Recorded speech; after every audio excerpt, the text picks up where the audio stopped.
Assalamualaikum warahmatullahi wabarakatuh. Selamat pagi anak-anak. Kita lanjut ya pembelajaran hari ini dengan menyimak video pembelajaran dari Bu Guru, yaitu tematik tema 7 ya, subtema 1, pembelajaran 3 dan 4. Nah, di sini nanti kita akan mempelajari tentang ciri kalimat tanya dan upaya bangsa Indonesia dalam mempertahankan kedaulatannya, keberagaman budaya Indonesia. Nah, untuk selanjutnya, kalimat tanya, kemarin kita sudah belajar tentang kata tanya juga dengan menggunakan kata adik Simba. Untuk selanjutnya, ciri yang selanjutnya dalam membuat kalimat tanya yang perlu diperhatikan itu juga tanda tanya ya. Jadi di belakangnya diakhiri dengan tanda tanya. Nah, untuk yang ketiga dapat disertai imbuhan kah. Contohnya, siapakah, dimanakah, kapankah, bagaimanakah.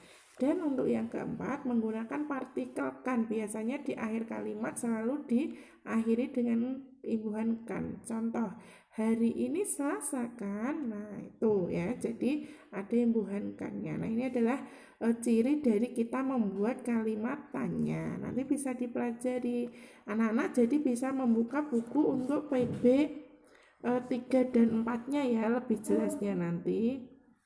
Nah, untuk selanjutnya dalam teks ya, dalam kalimat itu biasanya terdapat kata baku dan tidak baku. Nah, di sini kata baku dan tidak baku yang ada di teks peristiwa Sumpah Pemuda 1928 ya, di buku siswa halaman 51. Nanti anak-anak silakan dibaca.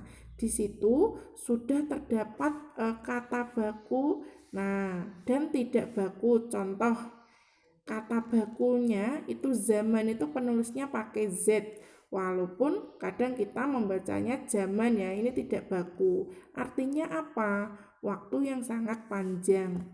Ada bakunya kongres. Nah, tapi kadang kita membacanya kongres ya, itu tidak baku. Nah, artinya rapat besar. Yang berikutnya ada faktor. Nah, di situ penulisannya faktor pakai C. Nah, ini tidak baku ya, Nak ya. Itu yang artinya keadaan yang menyebabkan. Yang berikutnya ada kata sporadis. Nah, itu tidak bakunya seporadis atau artinya musiman. Dan yang keempat itu yang berikutnya ada adu domba. Nah, ini kata bakunya adu domba, kata tidak bakunya adu domba. Nah, yang artinya membuat berselisih atau mengadu. Nah, seperti itu. Silakan dibuka di buku halaman 51. Di situ sudah ada, nanti bisa dibaca. Untuk selanjutnya, dalam perlawanan rakyat Indonesia terhadap bangsa Eropa. Nah, kemarin anak-anak sudah sedikit membahas tentang bangsa Eropa, itu contohnya adalah Belanda ya. Nah, di situ yang pertama perlawanan Aceh yang memimpin itu Ali Mugoyet Syah, mengalami kekalahan di pelabuhan Maluku. Itu dikuasai pada Belanda pada tahun 1641. Yang kedua ada perlawanan Kesultanan Demak pada tahun 1511. Di situ dipimpin oleh Pati Unus. Dan yang ketiga ada perlawanan Maluku pada tahun 1534 sampai 1570. Di situ dipimpin oleh Sultan Hairun. Gagal melawan Belanda. Nah, karena dihasut oleh Belanda. Jadi Belanda itu sangat cerdik ya. Jadi pada zaman penjajahan dulu benar-benar Indonesia itu ingin memerdekakan para pahlawan ya, ingin merdeka ya. Jadi melawan para penjajahan. Nah, ini nanti anak-anak bisa membacanya lagi, perlawanan terhadap bangsa Eropa. Nah, untuk selanjutnya, jadi tadi ada ternyata dalam peperangan itu ada kegagalannya. Ya, di sini penyebab kegagalan perjuangan bangsa Indonesia apa? Kok bisa terjadi gagal?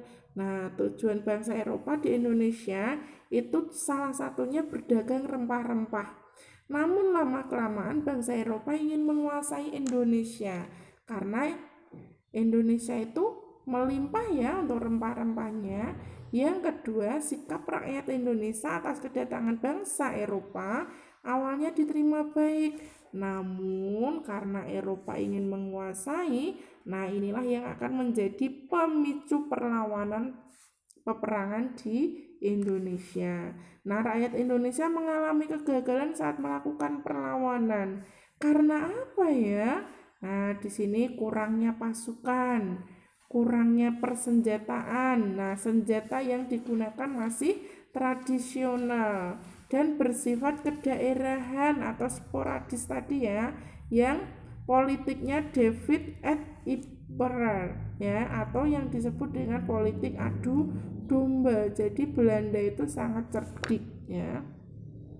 Nah, untuk selanjutnya, nah di Indonesia itu terdapat berbagai keberagaman dari Sabang sampai Merauke. Keberagaman itu bisa dilihat dari apa saja.